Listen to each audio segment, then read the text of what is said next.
Thank you, Vanessa. So for students that are looking to interview, what are some of the top tips that you have to have a successful interview? Sure.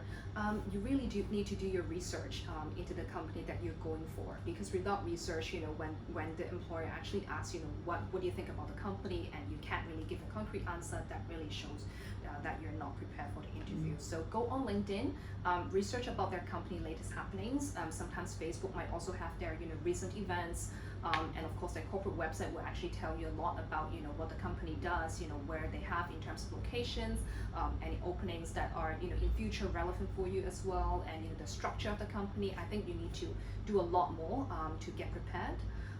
And also, be professional when you go in for interview. You need to dress appropriately, depending on which industry you are going for. For business aviation, of course, it's actually rather formal, so you need to be dressed appropriately. But if you're going for, say, more design, kind of arena, then you can dress less formally and more into the style that suits that particular company. So really do your research.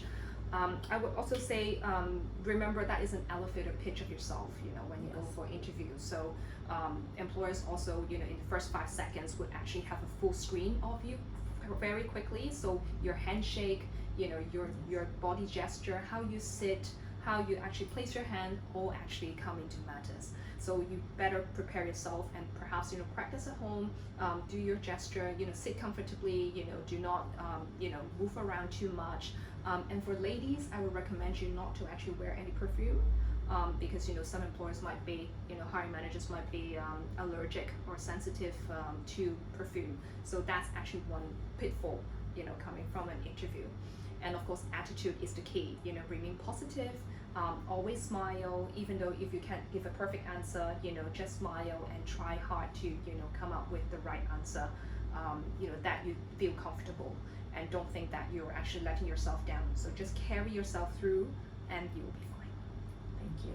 I would also say, from my experience, I've also worked in recruitment before, but as a hiring manager over the last 10 years, when I'm interviewing candidates, whether they're fresh graduates or they're already in the industry, doing the research is so important to me. If I'm interviewing someone for a position, whether or not it's entry level, if they don't know anything about the company, that shows me that they haven't done the research, and I'm probably one of 50 companies that they're interviewing with, and they probably don't have that much interest in working for me. So then I therefore don't have interest in hiring them. So that's very critical. They must know at least what the job is about and what the company does. Those are two very critical factors. The curiosity also gets shown through that, and if they can come in and have questions that they would like to ask me. This is a two-way street. Being me hiring an employee is a contract, but that goes two ways. And if the person that I'm interviewing doesn't have any questions, then I'm not so sure that they would be the right fit. So, asking questions about the company culture, how will the work-life balance be? Will travel be involved? Will there be opportunities for them to learn and grow? These are all very critical things that I believe as a student you should be asking.